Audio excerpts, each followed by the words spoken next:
ये video purely एक master class होने वाली है सभी आर्ट के टीचर्स के लिए बिजनेस एंगल से। जितने भी लोग ड्राइंग पेंटिंग की क्लास रन करते हैं, अपने आर्ट की बिजनेस पे काम कर रहे हैं, ऑनलाइन ऑफलाइन टीचिंग देते हैं बच्चों को, बड़ों को, हो सकता है आप मंडाला, टैटू डिज़ाइनिंग, कुछ भी आपकी आर्ट की क्लास चलती हो, बिजनेस के लेवल पे काम करना क्यों ज़रूरी है, आज इस सेशन में आपका कवर होने वाला है। 3 इश्यूज मेनली आते हैं सभी आर्ट के टीचर्स को। एक, या तो स्टूडेंट्स नहीं आते हैं, बहुत कम आते हैं। एक आध स्टूडेंट्स शुरू में आ जाते हैं, उसमें बड़ी प्रॉब्लम नहीं है, बट धीरे धीरे करके जब हमारा ये गोल रहता है कि और स्टूडेंट्स आए, वहाँ पे प्रॉब्लम आती है। सेकंड प्रॉब्लम ये आती है कि जो लोग आते हैं, चर्न रेट बहुत ज़्यादा आता है। चर्न रेट यानी कि जो आते हैं चले जाते हैं बहुत जल्दी, ये एक बहुत बड़ी प्रॉब्लम है। तीसरा, ऐसे भी कई सारे आर्ट के टीचर्स हैं जिनके पास स्टूडेंट्स बहुत सारे हैं बट प्रॉफिटेबिलिटी बहुत कम होती है कि स्टूडेंट्स आ तो रहे हैं बट आप अपनी फीस को इतना कम रखे हुए, इतना डिस्काउंट आप दे देते हैं कि ऑटोमेटिकली आपकी अर्निंग नहीं हो पाती, भले स्टूडेंट्स बहुत ज़्यादा हो जाते हैं आपके पास। और एक प्रॉब्लम और आती है स्केलिंग करने में। कई सारे ऐसे भी आर्ट स्कूल्स, आर्ट के कोचेज़, आर्ट के टीचर्स के साथ हम कनेक्टेड हैं जिनकी प्रॉब्लम ये है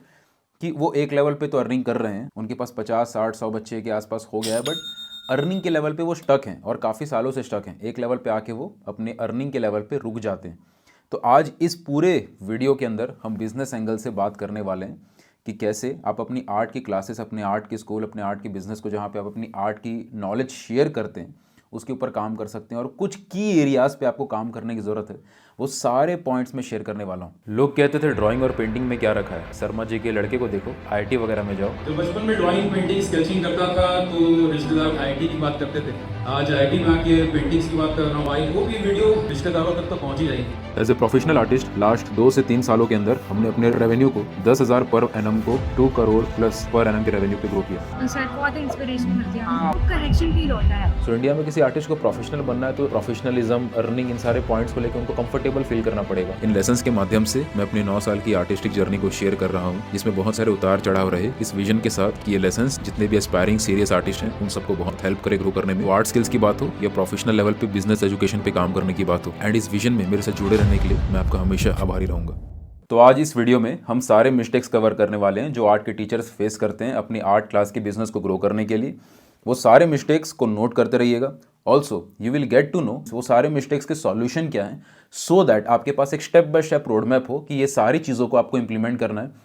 कौन कौन सी ऐसी और स्किल्स पे आपको फोकस करना है, कौन कौन से की एरियाज हैं, वो सारी चीज़ें आज हम कवर करने वाले हैं। बहुत सारी ऐसी बातें होंगी जो आज अभी तुरंत आप इस सेशन के बाद इंप्लीमेंट करेंगे, बहुत सारी चीज़ें आप आगे चल के इंप्लीमेंट करेंगे, मे बी 1 साल 2 साल की जर्नी में। उन सारी चीज़ों को नोट करिएगा डिपेंडिंग अपॉन अभी आप किस सिचुएशन में हैं अपनी आर्ट क्लास को लेके। एंड बिलीव मी, ये सारे पॉइंट्स आर्ट के बिजनेस एंगल से अभी कोई शेयर नहीं कर रहा है स्पेसिफिकली आर्ट के टीचर्स, ड्राइंग पेंटिंग के टीचर्स के लिए। तो सारे पॉइंट्स आपके लिए बहुत ज़्यादा ज़रूरी होने वाले हैं। And believe me art teachers, ये सारी चीज़ें थोड़ी सी ओवरवेलमिंग लगती हैं, थोड़ा सा टफ भी लगता है शुरू में, क्योंकि चीज़ें हमने एक्सपीरियंस करी है। शुरू में बहुत मुश्किलें आई थी, थोड़ा सा इरिटेटिंग भी लगा था, लेकिन जब तक ये चीज़ें आप इंप्लीमेंट नहीं करेंगे, जैसे जैसे समय बीतेगा, जैसे जैसे बाकी लोग इन चीज़ों पे सीरियसली काम करेंगे, ऑटोमेटिकली आपका जो मार्केट शेयर है वो कोई और लेके जाता रहेगा। सो इन चीज़ों को जितनी जल्दी हो सके समझ के इंप्लीमेंट करना ज़रूरी है। सो मिस्टेक नंबर 1 है वर्ड ऑफ माउथ डिपेंडेंसी। बहुत सारे ऐसे आर्ट के टीचर्स हैं जो वर्ड ऑफ माउथ पे डिपेंड करते हैं। उनको ऐसा लगता है कि हम ड्राइंग पेंटिंग अच्छा तो सिखा रहे हैं। अच्छा, एक चीज़ आप बताइएगा,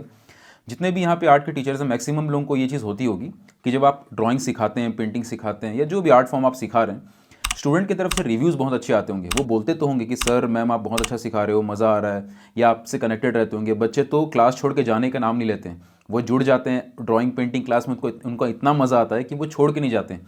ये चीज़ें होती है मैक्सिमम आर्ट के टीचर्स के साथ। एंड ये चीज़ अच्छी भी बात भी है कि आर्ट के टीचर्स इतना बेटर उसको शेयर कर रहे हैं कि स्टूडेंट्स छोड़ के नहीं जाना चाहते हैं, बार बार आना चाहते हैं, कनेक्टेड रहना चाहते हैं।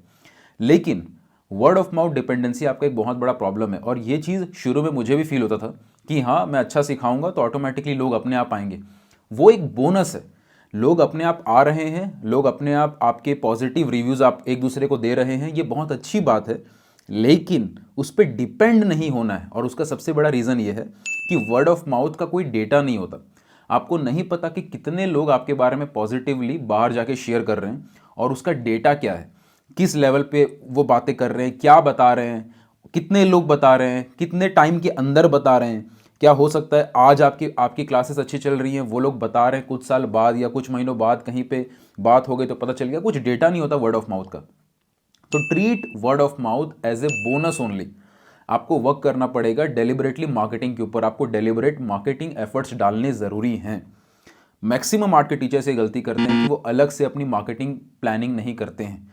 वो डिपेंड करते हैं कि लोग अपने आप बात करें। और इसका प्रॉब्लम फिर ये होता है लॉन्ग टर्म में कि जब एक बार वर्ड ऑफ माउथ के ऊपर आप डिपेंडेंट हो जाते हैं, आपकी मार्केटिंग एफर्ट्स आप डालना बंद कर देते हैं, तो धीरे धीरे जब लोग छोड़ के जाना शुरू करते हैं, जिनका इसलिए नहीं कि उनको मज़ा नहीं आ रहा या उनको आपसे रिजल्ट नहीं मिल रहा, बट इसलिए क्योंकि और लोगों तक आपकी इन्फॉर्मेशन बहुत क्विकली ट्रैवल नहीं कर रही है कि आप आर्ट की क्लास वगैरह लेते भी हैं, तो आपको सबसे पहले फोकस करना पड़ेगा मार्केटिंग के ऊपर। अब मार्केटिंग में भी सबसे पहले आपको वर्क करना पड़ेगा एजुकेशनल मार्केटिंग के ऊपर। एजुकेशनल मार्केटिंग में सबसे इंपॉर्टेंट चीज़ जो आप कर सकते हैं वो है कंटेंट मार्केटिंग। आप नॉर्मली सुन तो रहे हैं, देख ही रहे हैं सोशल मीडिया कितना इंपॉर्टेंट है आज के टाइम पे। रील्स, शॉर्ट्स, ये यूट्यूब की वीडियोस बनाना, ये सारी चीज़ें इंपॉर्टेंट हैं।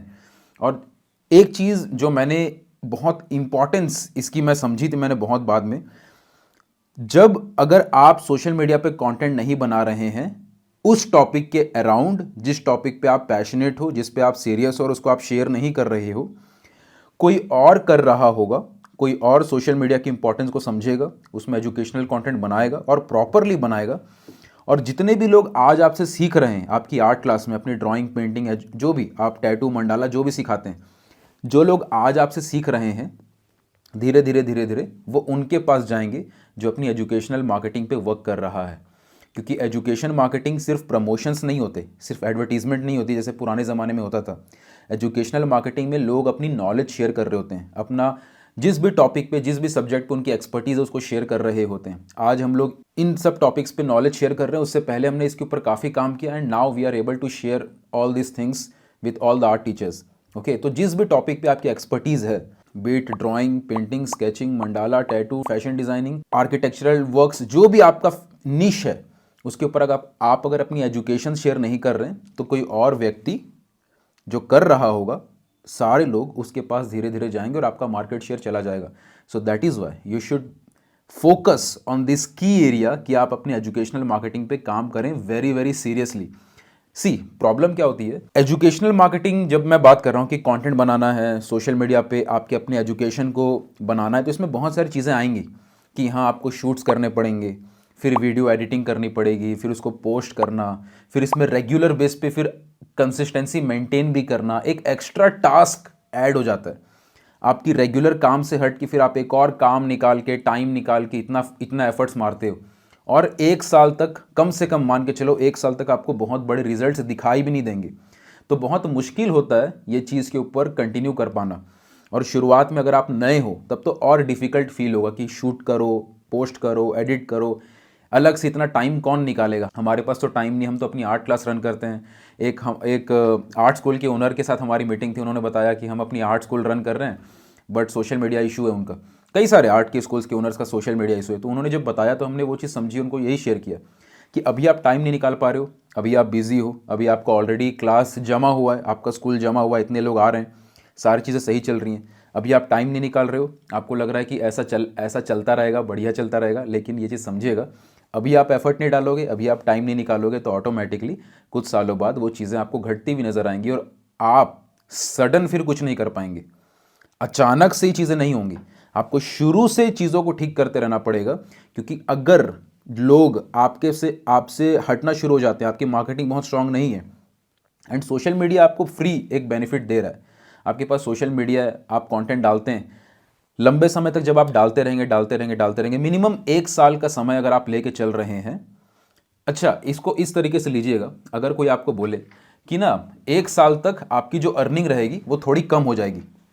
आप मान लीजिए आर्ट क्लास रन करते हैं, आप अपना आर्ट स्कूल रन करते हैं, 1 साल तक जो आपकी अर्निंग है वो कम हो जाएगी, लेकिन 1 साल बाद जो आपकी अर्निंग है वो डबल हो जाएगी।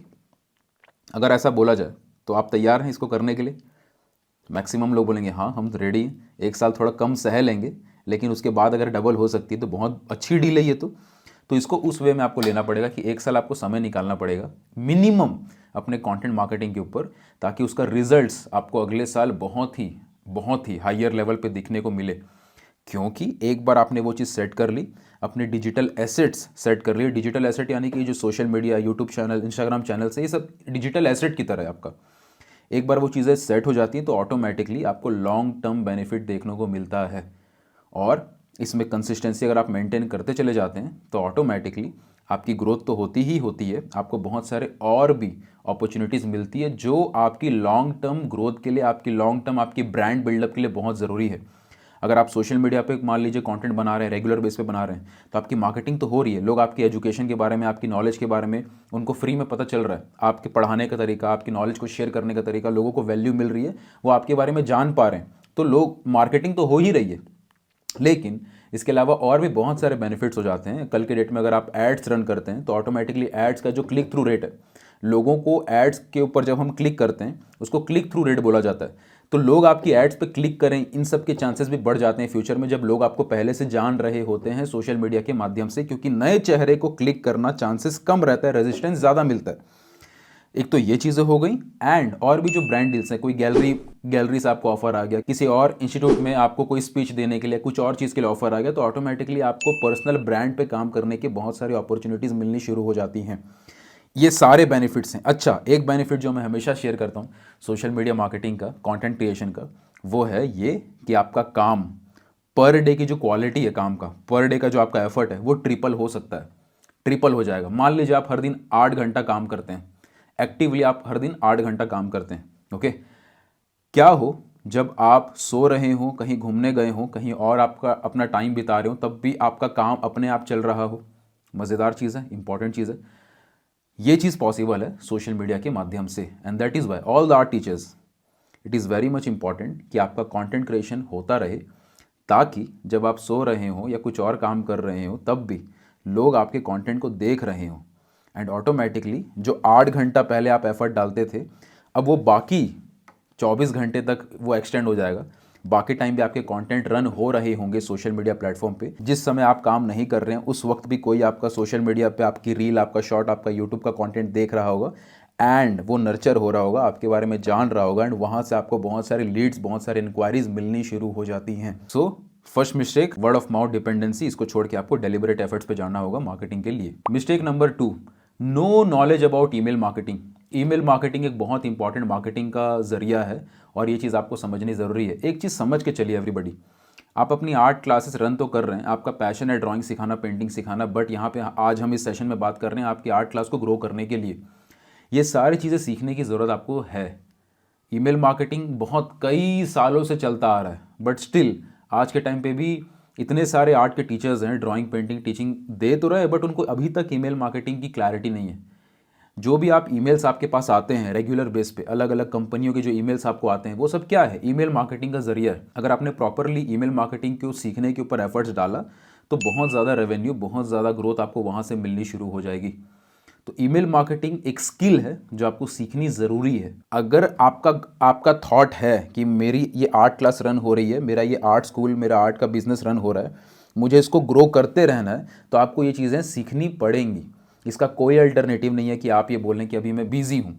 आप या तो अभी बिज़ी रहेंगे और बिज़ी ही रहेंगे एंड ऑटोमेटिकली आपका बिजनेस डिक्लाइन होता हुआ आप देखेंगे, या फिर आप अपना समय निकाल के इन सारे स्किल्स पे फोकस करेंगे एंड इन सब को इम्प्लीमेंट करेंगे अपने काम में और उसको लॉन्ग टर्म में और लॉन्ग टर्म के हिसाब से अपनी ग्रोथ प्लानिंग कर पाएंगे। अब ईमेल मार्केटिंग ज़रूरी क्यों है? इसका 3 मेन कारण है, समझिएगा। जल्दी से लोग ईमेल्स चेंज नहीं करते हैं और ये एक बहुत इंपॉर्टेंट रीज़न है। आपने लास्ट टाइम अपना फ़ोन नंबर कब चेंज किया था? ऑल्सो ये भी बताइएगा, आपने लास्ट टाइम अपना ईमेल आईडी कब चेंज किया था? ईमेल आईडी हमने जो स्कूल टाइम में बनाया था वो अब तक चला आ रहा है। जल्दी से ईमेल आईडी लोग चेंज नहीं करते हैं, कॉन्टैक्ट नंबर बहुत जल्दी चेंज हो जाते हैं, and that is Y email IDs का होना हमारे पास बहुत ज़रूरी है लोगों का, सो दैट हम उनको ईमेल के थ्रू कनेक्टेड रख सकें एंड उनको बार बार ईमेल्स के थ्रू नर्चर कर सकें, बार बार ईमेल के थ्रू वैल्यू प्रोवाइड कर सकें एंड लॉन्ग टर्म तक एक बॉन्ड बना सकें। सेकंड रीज़न, ईमेल मार्केटिंग में ऑटोमेशंस पॉसिबल हो पाते हैं। आपको क्या लगता है जो ईमेल कंपनी की तरफ से आपको ईमेल्स आती हैं वो क्या वो बैठ के खुद टाइप कर करके भेज रहे होंगे?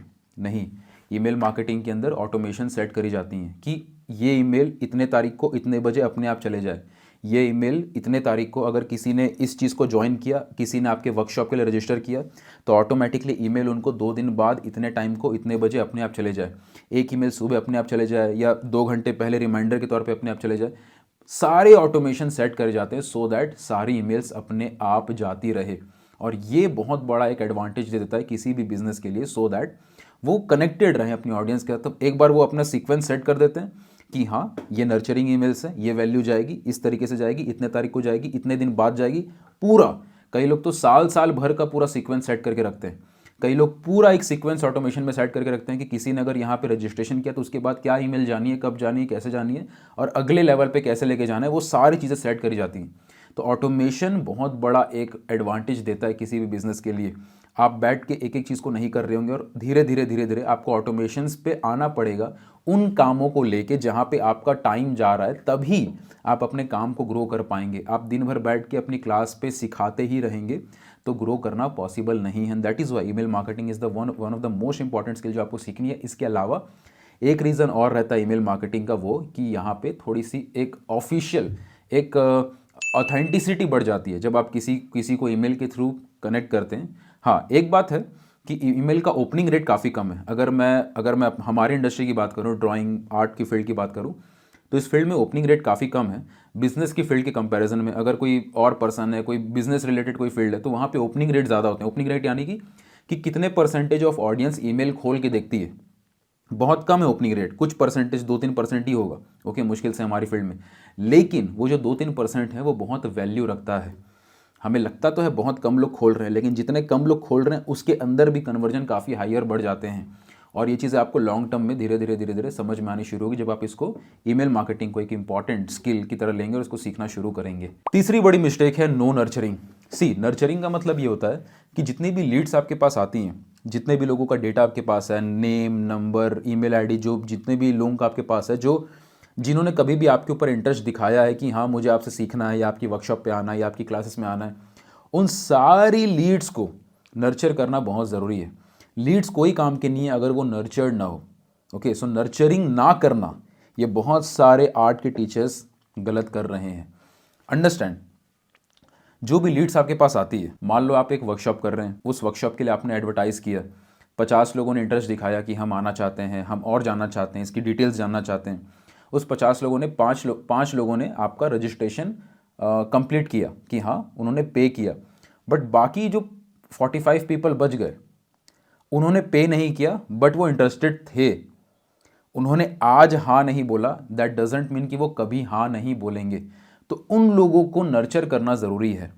जितने भी लोग आपके पास आपको डेटा शेयर करते हैं कि हमें आपसे इसके बारे में जानना है, या हमें कोई चीज़ आपने मान लो कोई फ्री बुक दिया हुआ है अपने यूट्यूब चैनल पे, अपने सोशल मीडिया पे, अपने ऑफलाइन वर्ल्ड पे आप कोई वर्कशॉप कर रहे हो, आप लोगों का डेटा आपके पास है, उन लोगों को नर्चर करते रहना कांस्टेंट बेसिस पे बहुत ज़रूरी है। नर्चर यानी कि उनको कुछ ना कुछ फ्री वैल्यू और देते रहना, सो दैट आपको ऑटोमेटिकली और ज़्यादा लोग आपसे कनेक्टेड हो सकें, लोग और ज़्यादा आपके साथ जुड़े रहें। एंड कल के डेट में जब आप कोई पेड ऑफरिंग लेके आते हैं तो उनका ट्रस्ट अपने आप पहले से आपके ऊपर बना रहे।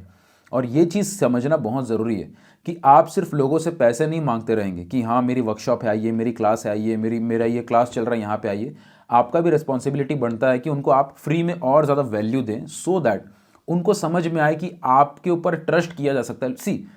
लोगों को पे करने में कोई दिक्कत नहीं। आप सब बताइएगा, यहाँ पे जो ये मेरा जो ये आर्ट का चैनल है, आप सब हमारी फैमिली कनेक्टेड हो, यहाँ पे दोनों टाइप की ऑडियंस हैं। यहाँ पे आर्ट के लवर्स भी हैं जो आर्ट सीखने आते हैं, ड्राइंग के ऊपर हमारे सेशंस होते हैं, ड्राइंग के हमारे ऊपर लेसन्स आते हैं, स्केच विथ मी की हमारी इतनी सीरीज़ चलती है जहाँ पे आप स्केचिंग लेसन्स वो सब सीखते हैं। प्लस हम बिज़नेस के ऊपर भी सेशंस हमने बनाने शुरू किए ताकि जितने भी आर्ट के लवर्स हैं जो प्रोफेशनल फील्ड में जा रहे हैं उनको भी नॉलेज मिले। आप सब यहाँ पे कनेक्टेड हो, आप लोग बताइएगा कि मैं ठीक बोल रहा हूँ कि नहीं बोल रहा हूँ। जब आप किसी भी सेशन को देखते हैं, किसी भी लेसन को आप देखते हैं, किसी भी वीडियो को आप देखते हैं, तो ऑटोमेटिकली आपका ट्रस्ट फैक्टर बढ़ता है कि हाँ ये व्यक्ति इस चीज़ को बताने के लायक है, ये पर्सन इस चीज़ के बारे में जानता है। आपका एक ट्रस्ट आता है कि ये पर्सन इस चीज़ की नॉलेज रखता है। एंड जैसे जैसे आप उस चीज़ को और देखते हैं ऑटोमेटिकली आपका ट्रस्ट बिल्डअप होता है। एंड तब जाके आपको पे करने में जो झिझक थी वो थोड़ी कम होती है। आप लोग बताइएगा, पे करने में किसी को प्रॉब्लम नहीं है, फीस पे करने में किसी को दिक्कत नहीं है, बट प्रॉब्लम यह है कि पे करने से पहले हर इंसान चाहता है कि जहां पे मैं पैसे लगा रहा हूं, अब वो 100 रुपये हैं कि 10,000 रुपये हैं कि 10 लाख रुपये, वो बात की बात है। सबसे पहली बात यह है कि जितना भी मैं पे कर रहा हूं, भले ही वो 100 रुपया हो, भले ही वो 5 रुपया हो, जब मैं पे करूं तो उसके बदले मुझे जो मिले वो इसके वर्थ इट हो। ओके, लोग 100 रुपये का जूता भी लेते हैं, 10,000 का भी जूता लेते हैं, बट उसके बदले जो उनको मिलता है उस चीज़ के लिए वो उसका वर्थ समझते हैं, तब जाके ही वो पे करते हैं। ओके, तो वर्थ होना ज़रूरी है। एंड वर्थ साबित करने के लिए आप अपनी नॉलेज जब शेयर करेंगे, आप जब अपना फ्री का कंटेंट शेयर करते हैं, आप जब अपनी नॉलेज को डीपली शेयर करते रहते हैं बार बार बार बार बार बार उन सभी के साथ जो आपसे कनेक्टेड हैं, उन सभी को आपकी वर्थ समझ में आती है और तब जाके उनका ट्रस्ट बिल्डअप होता है, तब जाके वो आपको पे करने के लिए तैयार हो पाते हैं। इसके लिए एक बहुत इंपॉर्टेंट चीज़ मैं आपको शेयर कर रहा हूँ जो आप कर सकते हैं। जितने भी लोग आपसे कनेक्टेड हैं, जितने भी लोग आपकी जो भी आप सिखा रहे हैं कोई भी टॉपिक पे, ओके, मंडाला, टैटू, जो भी आप आर्ट के फॉर्म सिखा रहे हैं, जिस पे भी लोग सीरियस हैं, कनेक्टेड हैं, उन सब के लिए बीच में कुछ ना कुछ फ्री सेशन ज़रूर ऑर्गेनाइज करिए, जहाँ पे आप कुछ सेल नहीं करेंगे, लेकिन वहाँ पे आप फ्री में उनको बस वैल्यू देंगे, सो दैट इससे कुछ चीज़ें होंगी। एक, सबको समझ में भी आता है कि हाँ, आप उनकी परवाह करते हैं, आप एक्चुअल में उनको वर्थ दे रहे हैं। आज के टाइम पे लोग इतने सेल्फिश हो गए कि सिर्फ कोई पैसे देगा तो हम वैल्यू देंगे, ये वाले माइंडसेट के साथ चलना शुरू कर दिए। अगर आप जेन्युइनली ग्रो करना चाहते हैं तो आपको समझना होगा इस माइंडसेट को तोड़ के आपको एक्चुअल में लोगों को वैल्यू देनी पड़ेगी फ्री में। तो आप फ्री में कंटेंट देते हैं, फ्री में कोई वर्कशॉप ऑर्गेनाइज करते हैं, फ्री में कोई ऑनलाइन वेबिनार या सेशन ऑर्गेनाइज करते हैं, जहाँ पे आप एक्चुअल में नॉलेज देते हैं, काम की नॉलेज देते हैं, वैल्यूएबल नॉलेज देते हैं लोगों को। इससे एक तो पता चलता है कि आप उनकी परवाह करते हैं, सेकंड, आपके शेयर करने का तरीका, आपके पढ़ाने का तरीका, ये सारी चीज़ों से लोग वाकिफ़ हो पाते हैं, उनको समझ आ पाता है कि ये व्यक्ति इस चीज़ के लायक है, ये चीज़ समझा पा रहा है, ये शेयर कर पा रहा है। तो आपकी टीचिंग के स्टाइल का, आपके शेयर करने के तरीके का टेस्ट लोगों को समझ में आता है, जिसके वजह से वो आप पे और ट्रस्ट कर पाते हैं डिसीज़न लेने के लिए कि आपको पे करना चाहिए भी कि नहीं चाहिए। तो वो चीज़ें हो पाती हैं। ऑल्सो जब आप इस तरीके से फ्री सेशंस वगैरह ऑर्गेनाइज करते हैं, लोगों के लिए वैल्यू देते हैं, तो वहाँ पे खुद आपकी भी बहुत ज़्यादा ग्रोथ होती है। लोगों से एंगेज करना, कनेक्ट करना, कम्युनिकेट करना, ये सारी चीज़ें आप सीख पाते हैं। मैंने बहुत सारे ऐसे आर्ट के टीचर्स को देखा है जो पेंटिंग अच्छा कर रहे हैं, जो अपनी आर्ट की स्किल्स में तो अच्छे हैं, बट कम्युनिकेट करते समय, शेयर करते समय उनको बहुत प्रॉब्लम आती है। एंड बिलीव मी एवरीबडी, आपकी आर्ट की स्किल्स कितनी अच्छी, आप कितने टैलेंटेड हो ना, इससे दुनिया को कोई फर्क नहीं पड़ता। हाँ, दुनिया तारीफ भले ही कर देगी कि हाँ, आपका आर्टवर्क बहुत अच्छा है, आपकी नॉलेज बहुत अच्छी है, बट जब तक उस नॉलेज से किसी और की भलाई नहीं हो रही, किसी और को आप वो नॉलेज शेयर नहीं कर पा रहे जिसकी वजह से उनकी ग्रोथ हो, तो कोई भी आपसे जुड़ना नहीं चाहेगा। It is as simple as that. तो दुनिया का सबसे महान आर्टवर्क बनाने से ज़रूरी नहीं कि लोग आपके पास आना शुरू कर दें। आपको ये समझना पड़ेगा कि आप उनको कितना हेल्प कर पा रहे हैं, उनको कितना वैल्यू दे पा रहे हैं। और उसके लिए जब आप नॉलेज शेयर करते हो, जब ये सेशंस वगैरह ऑर्गेनाइज करते हो, तो आपको यहाँ पे प्रैक्टिस होती है आपकी भी कि हाँ, सिर्फ आर्ट को बना के दिखाना काफ़ी नहीं है, ये भी देखना है कि बनाते समय, शेयर करते समय सामने वाले को समझ भी आ रहा है कि नहीं, उनकी ग्रोथ हो रही है कि नहीं, उनको हेल्प हो रही है कि नहीं, उनकी इंप्रूवमेंट हो रही है कि नहीं। वो चीज़ें आप चेक कर पाते हो, आपका कम्युनिकेशन, आपकी नेटवर्किंग, ये सारी चीज़ें काफ़ी बेटर हो पाती हैं। Mistake number 4, no collaboration. See, in order to grow आपको कोलैबोरेट करना ज़रूरी है, आपको लोगों के साथ कनेक्ट करना ज़रूरी है। अच्छा, एक चीज़ समझिएगा, अगर आप इनिशियल लेवल पे हैं, आप अगर मान लीजिए आपने अभी अभी सोशल मीडिया शुरू किया है, आपने अभी भी कंटेंट बनाना शुरू किया है, आपकी आर्ट की स्किल्स अच्छी है, आप नॉलेज अच्छा शेयर करते हो, बट मार्केटिंग कैसे करें, लोगों के साथ और कैसे जुड़ें, आपको ये क्लियर नहीं है, तो कोलैबोरेशन एक बहुत अच्छी अपॉर्चुनिटी है। अब एक छोटी सी ट्रिक या एक स्ट्रैटेजी मैं आपको शेयर करने वाला हूँ।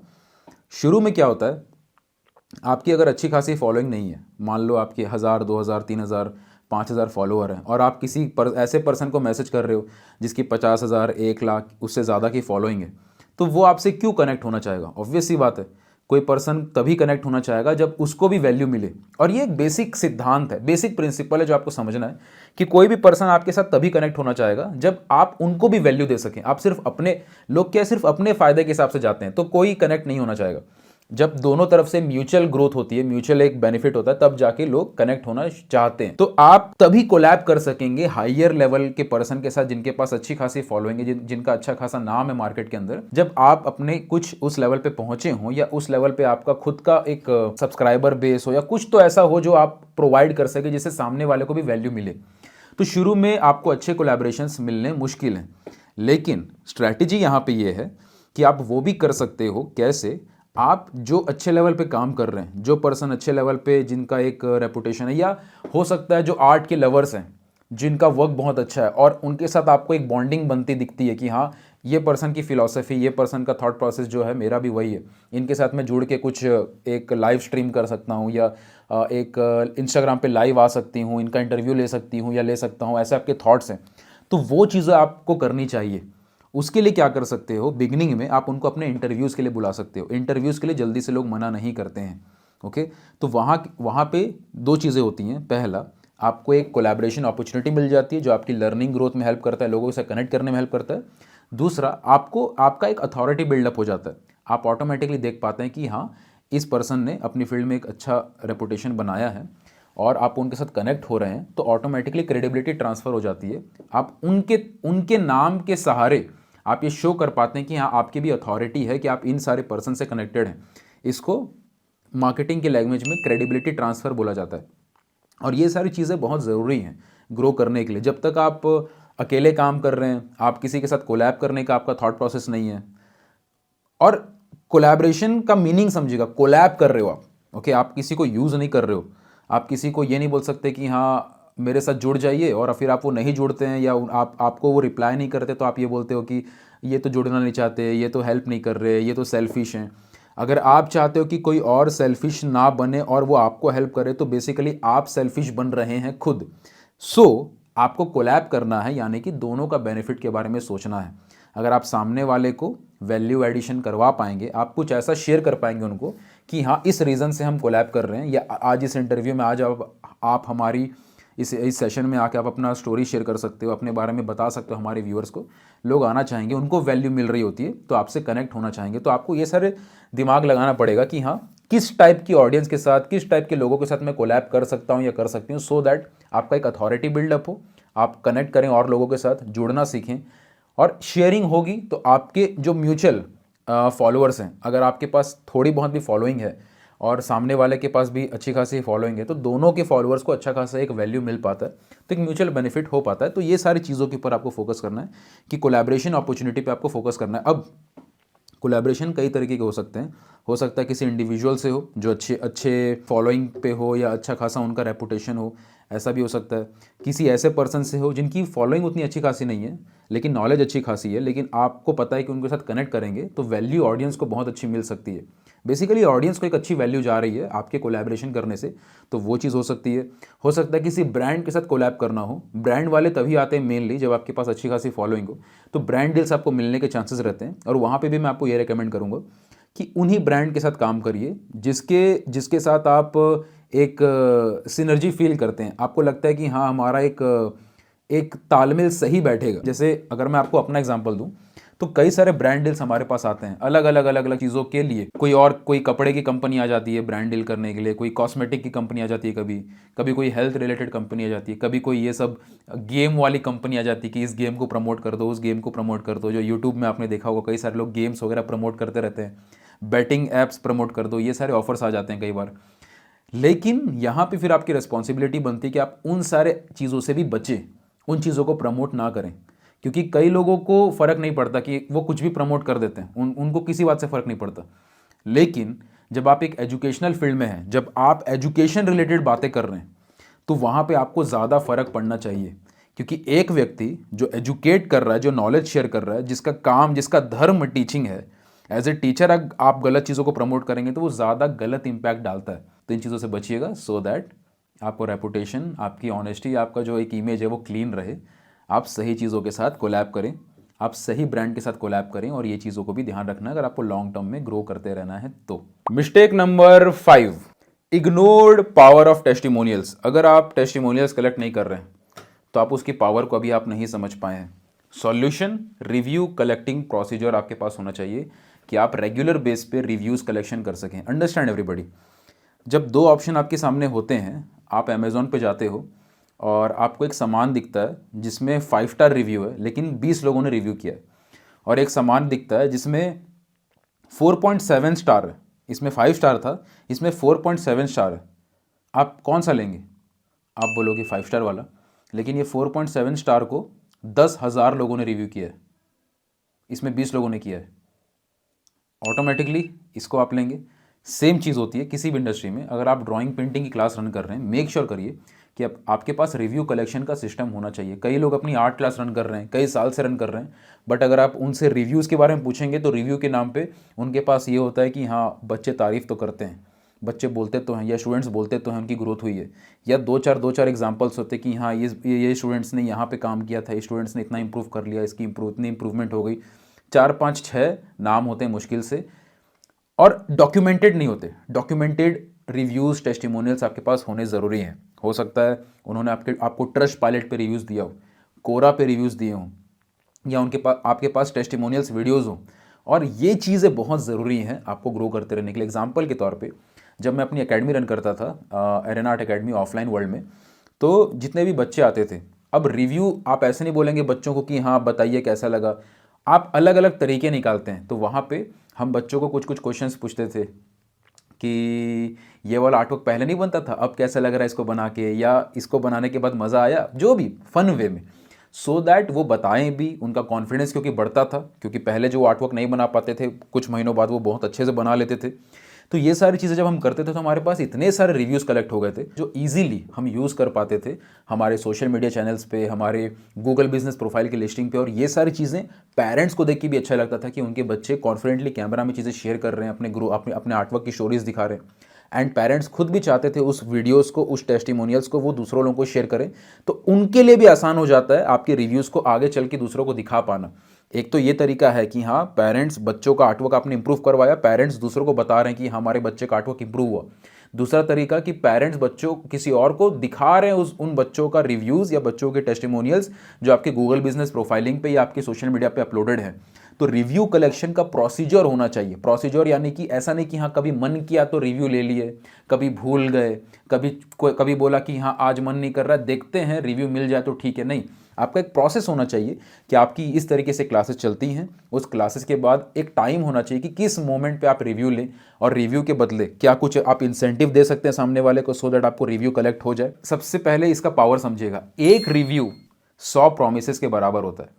आप 100 प्रॉमिस कर दें कि हमारी क्लास में आप ये सीखेंगे, ये सीखेंगे, ये भी सीखेंगे, हम ये भी सिखा देंगे, इतने जल्दी आपकी इंप्रूवमेंट हो जाएगी, वो 100 चीज़ें आपके पास है बोलने के लिए, लेकिन एक टेस्टिमोनियल उन सब पे भारी पड़ता है। तो रिव्यू कलेक्शन आपके पास होना इसलिए ज़रूरी है।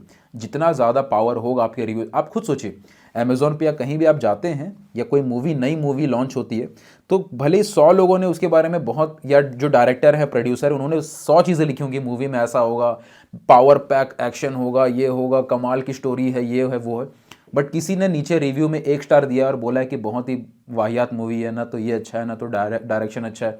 रिव्यू देख के आपका पूरा ट्रस्ट वहीं पे खत्म हो जाता है। तो इसलिए रिव्यू कलेक्शन का प्रोसेस होना जरूरी है। 100 प्रोमिसेस के बराबर आपका एक टेस्टिमोनियल वीडियो हो सकता है। सेकंड, रिलेटेबिलिटी फैक्टर बढ़ जाता है। एग्जांपल के तौर पे अगर मान लो जैसे हम अपनी एकेडमी रन करते हैं, जहाँ पे हम अपनी ड्राइंग की ट्रेनिंग रन करते हैं, ड्राइंग वगैरह शेयर करते हैं, तो जितने भी स्टूडेंट्स आते हैं सीखने, उनके कई सारे लोगों की बहुत ज़्यादा ग्रोथ हुई है। हम जहाँ पे ड्राइंग मास्टर ट्रेनिंग जब हम रन कर रहे थे, तो उसमें से कई सारे ऐसे मेंबर्स हैं जिनकी अलग अलग जगह जॉब लग गई, जहाँ पे वो आर्ट टीचिंग शेयर कर रहे हैं। बहुत सारे ऐसे हैं जिनके कमीशन वर्क्स आने शुरू हो गए। ओके, तो जब ये सारे फैक्टर्स आने शुरू होते हैं और ये रियलिटी में चीज़ें जब होनी शुरू होती हैं, तो ऑटोमेटिकली और भी जो लोग हैं उनको एक कॉन्फिडेंस बिल्डअप होता है कि हाँ इस पर्सन ने एकदम बिगिनिंग से आके इन चीज़ों को अचीव किया है, तो हम भी कर पाएंगे। वो कॉन्फिडेंस वहीं से बिल्डअप होता है, एंड दैट इज़ वाई। अच्छा, ऑब्वियस सी बात है, आपको अपनी आर्ट क्लास, अपनी ग्रोथ के ऊपर काम करते रहना है, सो दैट वो रिव्यूज़ जेन्युइन हो, फेक रिव्यूज़ भी ना हो। जेन्युइन रिव्यूज़ होंगे तभी मज़ा आएगा, तभी आपको एक्चुअल में लोग आएंगे तो आपको पॉजिटिव रेस्पॉन्स देते रहेंगे। वो तो ऑब्वियस ही बात है। बट पॉइंट ये है कि आप अच्छा कर रहे हो अपने तरफ से, आप सब कुछ एफर्ट डाल रहे हो, आप इतनी मेहनत कर रहे हो, आप सबको रिजल्ट्स ला के दे रहे हो, आप लोगों को हेल्प कर रहे हो ग्रो करने में, तो क्यों ना आप रिव्यूज़ लेते रहें, सो दैट आपके पास एक स्ट्रेंथ रहे कि उस चीज़ को आप शो कर सके बाकी लोगों को, लोग रिलेट कर पाएँ। कोई अगर बहुत बिगिनर है और उस बिगिनर को आपने हेल्प किया है, मान लो कोई एक पर्सन है जो टैटू आर्ट सीखना चाहता है, टैटू आर्ट पे काम कर रहा है, बट उसको कोई क्लैरिटी नहीं है कि मैं किस तरीके से मशीन पकड़ूं, कैसे यूज़ करूं, कुछ क्लैरिटी नहीं है, और उसको आपने सिखाया, उसका बहुत अच्छा इंप्रूवमेंट हुआ, तो कल के डेट में जब आप वो रिव्यू शो करते हैं तो ऑटोमेटिकली जिस व्यक्ति के पास बिल्कुल ज़ीरो नॉलेज है, तो वो उस वीडियो से काफ़ी रिलेट कर पाता है। आप कितना भी बोलो, रिलेटिबिलिटी उतनी नहीं आएगी, बट उस एक टेस्टिमोनियल से इतना ज़्यादा रिलेटिबिलिटी फैक्टर आ जाती है जितना आप सोच भी नहीं सकते। तो ये बहुत ज़रूरी है। ऑल्सो क्रेडिबिलिटी बढ़ती है मार्केट के अंदर।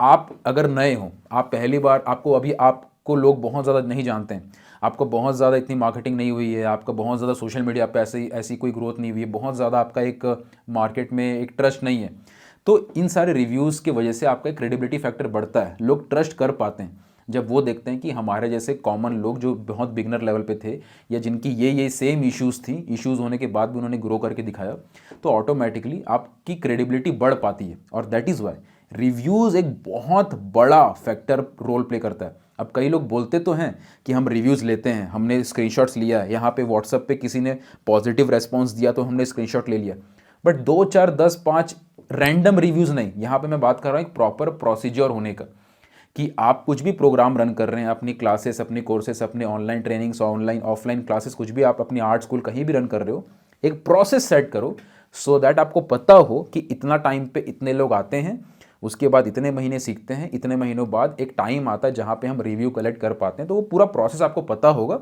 तो आप उसको मेंटेन कर पाएंगे, कंसिस्टेंसी मेंटेन हो पाएगी, डेटा मेंटेन हो पाएगा, चीज़ें आपके कंट्रोल में रहेंगी, आप चीज़ों को ऊपर नीचे करके चेक कर पाएंगे कि कहाँ पे हमारा लूप होल है, किस चीज़ को ठीक करना है। बट अगर आप रैंडम चल रहे हैं विदाउट एनी प्रोसीजर तो ऑटोमेटिकली कुछ टाइम तक आप एफर्ट डालेंगे, थोड़ी बहुत क्लासेस जब ग्रोथ दिख जाती है ना तो लोग इन चीज़ों पे ध्यान देना बंद कर देते हैं। फिर लॉन्ग टर्म में प्रॉब्लम आती है, तब याद आता है कि काश पहले रिव्यू कलेक्ट किया होता। तो इन चीज़ों को ध्यान में रखिएगा पहले से। मिस्टेक नंबर 6, पेड एड्स का इस्तेमाल नहीं करना। जब भी कोई क्लासेस ग्रो करती हैं, जब आपके पास अर्निंग होनी शुरू होती है, जब आपका थोड़ा काम बढ़ता है, एक अमाउंट आपको हमेशा री इन्वेस्ट करना चाहिए। एक तो ऑब्वियस सी बात है आपकी लर्निंग के ऊपर, आपकी स्किल्स के ऊपर, क्योंकि स्किल्स ग्रो होगी तो उसके बेस पे जब भी आपका काम ग्रो होता है, आपकी क्लासेस वगैरह ग्रो होती हैं, आपकी प्रॉफिट ठीक ठाक हो रहा होता है, तो एक हिस्सा ज़रूर रखना चाहिए एक अपनी सेल्फ एजुकेशन के ऊपर, ताकि आप अपनी डेवलपमेंट कर सकें, अलग अलग स्किल्स सीख सकें। ऑल्सो आपके बिजनेस के ऊपर आप री इन्वेस्ट कर सकें। अब बिजनेस के ऊपर री इन्वेस्ट कैसे करेंगे? आप उन स्किल्स को सीखेंगे पहले तो कि क्या क्या करना ज़रूरी है। एग्जाम्पल के तौर पे मेटा एड्स, जो आप फेसबुक पे, इंस्टाग्राम पे एड्स चलते हुए देखते हैं, उसके पीछे बहुत ज़्यादा लर्निंग्स होती हैं। और वो चीज़ें अगर आप सीख जाते हैं, आप फेसबुक के एड्स चला पाते हैं, इंस्टाग्राम के एड्स चला पाते हैं, तो ऑटोमेटिकली आपका जो अर्निंग, जो आपकी प्रॉफिटेबिलिटी हो रही है हर महीने, उसमें से एक अच्छा अमाउंट आप उस एड्स में लगा पाएंगे एंड वहाँ से कई लोग आपको जान पाएंगे। इसको बोलते हैं इनऑर्गेनिक ट्रैफिक। जो सोशल मीडिया से फ्री लीड्स आपको मिलती हैं वो ऑर्गेनिक हैं, जो पेड एड्स के थ्रू आपको लोग मिलते हैं वो है इनऑर्गेनिक। अब पेड एड्स का बहुत बड़ा फ़ायदा है, सबसे पहला कि टारगेटिंग आपकी बहुत हाई मिलती है, स्पेशली मेटा एड्स में। जो फेसबुक, इंस्टाग्राम का एल्गोरिदम है वो बहुत ही पावरफुल है, क्योंकि फेसबुक के पास हर एक इंसान का बहुत ही डिटेल्ड डेटा फेसबुक के पास है कि वो कहाँ रहते हैं, क्या करते हैं, वो मैरिड है कि नहीं है, उनके बच्चे हैं कि नहीं है, शादी कब हुई थी, ठीक है। प्रॉपर डेटा फेसबुक के पास, और उस डेटा को यूज़ करके आप बहुत ही सही टारगेटिंग कर सकते हो अपने एड्स को रन करते हुए। आप सोच के देखिए कितनी पावरफुल है चीज़ें। पहले ज़माने में लोग टीवी में एड्स रन करते थे, टीवी में एड्स रन करने के कुछ मिनट्स के कई लाखों की प्राइस वहाँ लगती है टीवी में एड्स रन करने की। लोग होर्डिंग्स छपवाते थे, लोग न्यूज़पेपर में एड्स देते थे, पहले रेडियो चलता था तो लोग वहाँ एड्स देते थे, और हर जगह लोग पे करते थे बहुत ही अच्छा खासा अमाउंट। जितनी भी बड़ी बड़ी कंपनियां हैं बहुत हैवी अमाउंट पे करती थी, लाखों करोड़ों में पे करती थी, तब जाके ये अच्छे खासे एड्स रन होते थे। अब जब ये एड्स रन होते थे, अब टीवी में आपको हज़ारों एड्स दिखती हैं, हर टाइम कुछ ना कुछ एड्स दिख रही होती हैं, और उसमें लाखों करोड़ों के इन्वेस्टमेंट्स लगाती हैं कंपनियां, लेकिन फिर भी उनको नहीं पता होता कि ये ऐड कौन देख रहा है, किस टाइप की ऑडियंस देख रही है। ये ऐड बच्चा देख रहा है, बड़ा देख रहा है, कौन देख रहा है, किस टाइप की ऑडियंस देख रही है, क्या ये ऑडियंस हमारे काम में इंटरेस्टेड है भी या नहीं, कुछ आइडिया नहीं है। और जनरल एड्स तो फिर भी चल जाते हैं, कोई घड़ी का ऐड है, या कोई वॉशिंग पाउडर का ऐड है, या टूथपेस्ट का ऐड है, ये सब चीज़ें नॉर्मली हर इंसान यूज़ करता है। बट आपका कोई स्पेसिफिक चीज़ है, आप मंडाला की ड्राइंग क्लास रन करते हो, आप वाटर कलर की क्लास रन करते हो, स्पेसिफिक ऑडियंस आपको कहाँ से मिलेगी? आपको क्या पता कि वो ऑडियंस स्पेसिफिकली वो टीवी देख भी रही है कि नहीं देख रही है, किस टाइम पे देख रही है, और वो काम का है या नहीं। तो इसलिए फेसबुक ऐड एक बहुत पावरफुल टूल है ऐड रन करने के लिए। That is why Facebook ads हर एक कंपनियां यूज़ कर रही हैं, और अभी बहुत ज़्यादा बड़ी बड़ी कंपनियां तो अभी फिर भी यूज़ नहीं कर रही हैं। जिस समय बड़ी बड़ी कंपनियां फेसबुक एड्स को बहुत ज़्यादा यूज़ करना शुरू कर देंगी, ऑटोमेटिकली आज के टाइम पे जो फेसबुक की कॉस्ट पड़ती है एड्स रन करने की, वो आने वाले कुछ सालों में बहुत हाई हो जाएगी। पिछले कुछ सालों में थोड़ा सा कॉस्ट बढ़ गया फेसबुक पे एड रन करने का, धीरे धीरे धीरे धीरे और बढ़ता चला जाएगा। एंड दैट इज़ वाई अगर आप अभी इस वीडियो को देख रहे हैं, सुन रहे हैं, समझ रहे हैं, तो अभी से Facebook ads, Meta ads, Facebook में दोनों आते हैं। ओके, मेटा एड्स जब हम सीखते हैं तो फेसबुक पे भी एड्स रन होती है, इंस्टाग्राम पे भी एड्स रन होता है। तो वो सारी चीज़ें आप सीख पाएंगे, उसको यूटिलाइज कर पाएंगे इससे पहले कि देर ना हो जाए। ओके, तो इन चीज़ों को सीखना ज़रूरी है। और मैक्सिमम लोग जब ड्राइंग, पेंटिंग वगैरह की क्लास रहते हैं ना, तो इन चीज़ों से पीछे हटते हैं। ये सब कौन सीखेगा, इतना टफ लग रहा है सुनने में, टेक्निकल है, ये है वो है, 10 तरीके के बहाने देते हैं। लेकिन आपके लिए टफ नहीं है, हर किसी के लिए टफ है। मैंने पहली बार सुनना शुरू किया था ये सब चीज़ें, तो मेरे दिमाग के ऊपर से सारी बातें जा रही थी। ओके, तो ऑब्वियस सी बात है कि मुश्किल तो आएंगी। कोई नया स्किल आप सीख रहे हैं, वो भी इतना इंपॉर्टेंट स्किल आप सीख रहे हैं जो हर कोई चलते फिरते, घूमते फिरते नहीं सीखता। लेकिन तभी तो ग्रोथ मिलेगी ना, जब आप कंफर्ट जोन से बाहर निकलेंगे और उन चीज़ों पे काम करेंगे जो आपके लिए ज़रूरी है। तो टारगेटिंग बहुत स्ट्रांग मिल जाती है। ऑल्सो टारगेटिंग बहुत स्ट्रांग मिल जाती है फेसबुक ऐड चलाते वक्त। आपको पता होता है कि किस तरह की ऑडियंस को हम ऐड दिखा रहे हैं। ओके, जो लोग आपके सोशल मीडिया पे एंगेज करते हैं, लाइक करते हैं, कमेंट करते हैं, पता चलता है कि हाँ ये पर्सन इंटरेस्टेड है हमारे काम में, उन तक ऐड पहुंचाना आसान हो जाता है। तो सही तरीके की ऑडियंस तक ऐड जाती है और इसीलिए खर्चा इतना कम हो जाता है फेसबुक एड्स रन करते वक्त, कि फेसबुक एड्स आप शुरू में 500-1000 रुपये से भी शुरू कर पाते हैं और धीरे धीरे धीरे धीरे डिपेंडिंग अपॉन योर प्रॉफिटेबिलिटी उसको आप इंक्रीज़ कर पाते हैं। तो ये चीज़ें सीखने की है। जो लोग इससे दूर भागते हैं, बचते हैं, लॉन्ग टर्म में उनको ग्रोथ नहीं दिखती है। दैट इज़ वाई आपको अगर उस 99% से बाहर निकलना है और आपको अपना काम ग्रो करवाना है, तो इन चीज़ों को सीखना ज़रूरी है, ना कि इनसे दूर भागना। बिलियंस लगते हैं हर दिन, बिलियंस ऑफ डॉलर इन्वेस्ट होते हैं हर दिन फेसबुक की एड्स को रन करने में। ओके, हर इतने सारे करोड़ों कंपनियां उसको यूज़ कर रही हैं, तो क्यों आप इसको नहीं सीख रहे हैं? और आर्ट की फील्ड में इन चीज़ों के ऊपर बताने वाला, शेयर करने वाला, क्लियर करने वाला बहुत जल्दी से आपको नहीं मिलेगा। एंड मुझे भी बहुत ज़्यादा करते करते चीज़ें समझ में आनी शुरू हुई। अदरवाइज़ ये चीज़ें कभी भी शुरू से अपने आप पता नहीं चल पाती। अब मैं आपको शेयर कर रहा हूँ तो प्लीज़ इसको बहुत ही ज़्यादा सीरियसली लीजिएगा, if you are serious about your growth. Okay, तो आपको टारगेटिंग बहुत स्ट्रांग मिल जाती है। सेकेंडली, आपको लुक अलाइक ऑडियंस मिल जाती है। अब फेसबुक का डेटा का पावर क्या है ना, कि मान लीजिए एक स्पेसिफिक टाइप की ऑडियंस है जिसको, जो आपके प्रोडक्ट या सर्विस में इंटरेस्ट दिखा रही है। मान लो मैंने एड्स रन किया, वो इस ऑडियंस तक पहुंची और इस ऑडियंस को वो ऐड देखने के बाद उनका इंटरेस्ट है, वो इस पर क्लिक कर रहे हैं या परचेस कर रहे हैं, ज्वाइन कर रहे हैं, तो ऑटोमेटिकली फेसबुक के पास डेटा स्टोर हो रहा होता है कि किस टाइप की ऑडियंस इसमें इंटरेस्ट दिखा रही है। तो एक सेगमेंट आता है, एक ऑप्शन है फेसबुक के अंदर एड्स चलाते वक्त कि लुक अलाइक ऑडियंस, कि हम क्या करते हैं कि जैसी हम फेसबुक को ये कमांड देते हैं कि जैसी ये वाली ऑडियंस थी जो इंटरेस्ट दिखा रही थी, हमें सिर्फ ऐसी ही ऑडियंस और खोज के दो। तो फेसबुक क्या करता है, उसी टाइप की ऑडियंस, उसका क्या मैट्रिक्स है, कौन सी एज ग्रुप की ऑडियंस थी, किस जगह पे रहती थी, उनके क्या क्या इंटरेस्ट थे, वो सब चेक करके वैसी ही ऑडियंस और खोजना शुरू कर देता है फेसबुक एड्स। तो ऑटोमेटिकली आप और लोगों तक पहुंच पाते हैं, क्योंकि आप उस फेसबुक को अपना डेटा दे रहे थे ये समझाने के लिए कि हमें किस तरीके की ऑडियंस और चाहिए। तो इस तरीके से आप ऑटोमेटिकली उन लोगों तक अपने कंटेंट, अपना काम को पहुंचा पाते हैं अपने एड्स के माध्यम से, जो आपके प्रोडक्ट या सर्विस में इंटरेस्टेड हों, आपकी क्लासेस में, आपकी वर्कशॉप में इंटरेस्टेड हों। तो लुक अलाइक ऑडियंस एक बहुत बड़ा पावर है फेसबुक एड्स का, मेटा एड्स का। इसके अलावा आपको फेसबुक का जो पिक्सल है वो डेटा एनालाइज करने में, स्टोर करने में बहुत हेल्प करता है और वो आपको बहुत ज़्यादा क्लैरिटी देता है। फेसबुक पिक्सल करके एक ट्रैकिंग सिस्टम होता है फेसबुक एड्स में, जो हमारे लैंडिंग पेजेस में, वेबसाइट्स में लगाया जाता है। तो अगर मेरी ऐड चल रही है फेसबुक पे, उस पर कोई क्लिक करके पेज पे जाता है, तो उस पिक्सल में सब स्टोर हो रहा होता है, पता चल रहा होता है कि कितने लोगों ने क्लिक किया, कितने लोग पेज पे आए, कितने लोग पेज को पूरा देखे, कितने लोग आधा देख के रुक गए, कितने लोगों ने पेज ऊपर ऊपर देख के ही छोड़ दिया, कितने लोगों ने, हमने जो पेज में वीडियो लगाई थी उसको देखा भी कि नहीं देखा, या देखने के बाद वो अगले पेज पे गए कि नहीं गए। ये पूरा डेटा रिकॉर्ड होता है उस पिक्सल की वजह से। और मज़े की बात यह है कि जितना ये चीज़ें यूज़ होते जाती हैं, वो पिक्सल स्ट्रॉन्ग होता जाता है, वो पिक्सल और डेटा अपने अंदर स्टोर कर रहा होता है। ये जो मशीन लर्निंग की हम बात सुनते हैं, आर्टिफिशियल इंटेलिजेंस की हम बात सुनते हैं, यही सारी चीज़ें हैं जहाँ पे मशीन खुद को अपग्रेड कर रही होती है कि हाँ, कौन, कितने लोग आ रहे हैं, कितना किस पेज को कितना देख रहे हैं, कहाँ तक जा रहे हैं, हर एक बात का डेटा आपको मिलता है। और ये डेटा फ़ायदेमंद कैसे होता है? फ़ायदेमंद ऐसे होता है कि अगर क्लिक थ्रू रेट कम आया, ऐड में लोगों ने कम क्लिक किया, तो आपको आइडिया मिल जाता है कि हाँ शायद वीडियो को थोड़ा और बेटर बनाने की ज़रूरत है। लोग क्लिक तो कर रहे हैं बट अंदर जाने के बाद पेज पूरा नहीं देख रहे हैं, तो आपको आइडिया मिल जाता है कि पेज में कुछ बेटर करने की ज़रूरत है। आपका वीडियो पूरा नहीं देख रहे हैं तो आपको लग जाता है कि हाँ वीडियो में कुछ चीज़ें चेंज करने की ज़रूरत है। क्लिक तो कर रहे हैं, अगले पेज में जा भी रहे हैं, लेकिन आपको आइडिया लग जाता है कि आगे तक जा रहे हैं, मतलब सब कुछ सही चल रहा है, लेकिन पे नहीं कर रहे हैं। दैट मीन्स हमें अपने ऑफर डिज़ाइनिंग पे, अपने ट्रस्ट बिल्डिंग पे और वर्क करना पड़ेगा, उनको नर्चर करने पे और काम करना पड़ेगा। ये सारे आइडिया आपको मिलने शुरू हो जाते हैं।